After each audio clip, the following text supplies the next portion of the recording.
نبی پاک صلی اللہ تعالی علیہ وسلم کو وضو کرایا تھا حضرت عبداللہ ابن عباس نے، تو میرے کریم خوش ہو گئے اور خوش ہو کے دعا دی، یا اللہ اسے علم اور حکمت عطا فرما۔ اب جس طرح آج کل اللہ ماشاءاللہ سارے پیروں کے بچے پڑھے ہی نہیں ہوتے، سب کو علم لدنی ہوتا ہے، محنت ہی نہیں کرتے، سب تعلیم یافتہ ہے، کوئی ضرورت نہیں۔ تو ایسے بھی کہہ سکتے تھے کہ مجھے حضور کی دعا ہے اور نبی پاک کی دعا سے علم آ بھی جاتا ہے، بغیر پڑھے بھی آ جاتا ہے۔ حضور تو سینے پہ دستے مبارک رکھ دے تو اس سے علم آ جاتا ہے، لیکن حضور نے ان کو جب علم کی دعا دی تو حضرت عبداللہ ابن عباس کا کردار یہ نہیں تھا کہ میں نے گھر میں ہی پڑھ لیا ہے، اب مجھے ضرورت نہیں ہے۔ جناب عبداللہ ابن عباس کا یہ کام تھا کہ ایک ایک صحابی کے دروازے پہ جاتے، دستک دیتے، فرماتے سنا ہے آپ کے پاس نبی پاک کی کچھ حدیثیں ہیں، مجھے سنا نہیں دیتے، مجھے پڑھا نہیں دیتے۔ حضرت ابی بن کعب رضی اللہ تعالیٰ عنہ کے پاس کافی احادیث کا ذخیرہ تھا۔ حضرت عبداللہ ابن عباس خاندان نبوت کے فرد ہیں، پر راہ علم کی سختیوں کو برداشت کرتے ہیں، مشقتوں کو جھیلتے ہیں، اور آپ حضرت ابی بن کعب کے گھر تشریف لے جاتے، ان کا گھر کا دروازہ صحرا میں کھولتا تھا مدینہ منورہ میں، تو آپ کیا کرتے؟ دستک نہیں دیتے استاد کے دروازے پہ، یہ ادب کے خلاف ہے، دستک نہیں دیتے۔ حضور نے دعا دی تھی کہ اللہ اسے علم اور حکمت عطا فرما، دستک نہیں دیتے تھے، دروازے پر بیٹھ جاتے تھے، دیر تک بیٹھے رہتے۔ فرماتے کبھی میں تھک جاتا تو میں لیٹ بھی جاتا، ٹھنڈی ہوائیں مدینہ چوم کے گزرتی تو ریت اڑتی تو میرے بالوں میں بھی پڑ جاتی۔ فرماتے میں بیٹھا رہتا، استاد صاحب اپنی مرضی سے باہر آتے، بے ادبا مقصود نہیں حاصل نہ درگاہ ٹوئی، اے بانج ادب دے محمد بخشا توڑ نہیں چڑھیا کوئی۔ ادب کرتے استاد صاحب کا۔ فرماتے مرضی سے باہر آتے اور مجھے دیکھ کے کہتے اللہ کے محبوب صلی اللہ علیہ وسلم کے چچا زاد آپ یہاں کیوں بیٹھے؟ تو میں عرض کرتا میں آپ سے اپنے نبی کی حدیثیں سننے آیا ہوں۔ فرماتے وہ مجھے حضور کے ارشادات، نبی پاک صلی اللہ علیہ وسلم کی احادیث سناتے، راہ علم میں مشقت کرنا، جد و جہد کرنا۔ میں آج بھی آپ کی خدمت میں عرض کروں گا، ڈھیر سارے لوگوں کو صحیح قرآن مجید پڑھنا نہیں آتا، نماز کے، وضو کے، غسل کے، اور اگر زکوٰۃ فرض ہو جائے تو زکوٰۃ کے، حج کے مسائل نہیں آتے۔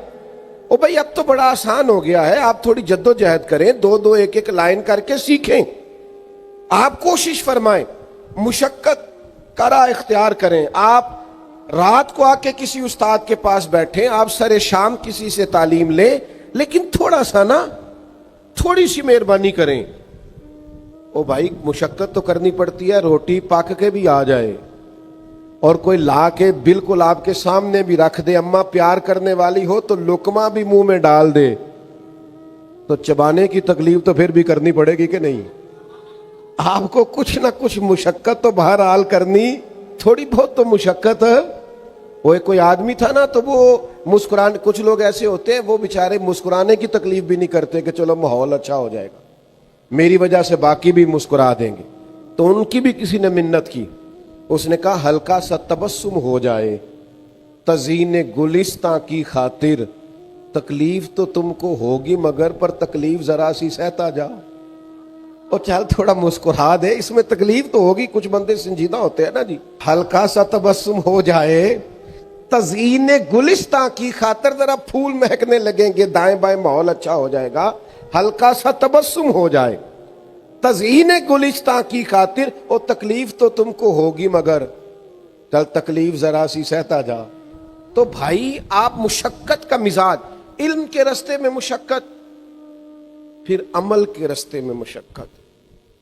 مجھے پتہ ہے نماز پڑھنا آسان کام نہیں، آسان کام نہیں ہے عبادات کرنا، یہ قدم قدم پہ شیطان، وہ جو بڑے سیانے ہیں جن کو پتہ ہے نماز ضروری ہے، جو ہر جگہ کھڑے ہو کے کہتے ہیں یار زندگی کا پتہ کوئی نہیں، فلانا بھی چلا گیا، فلاں بھی چلا گیا، پر پڑھ پھر بھی نہیں پاتے۔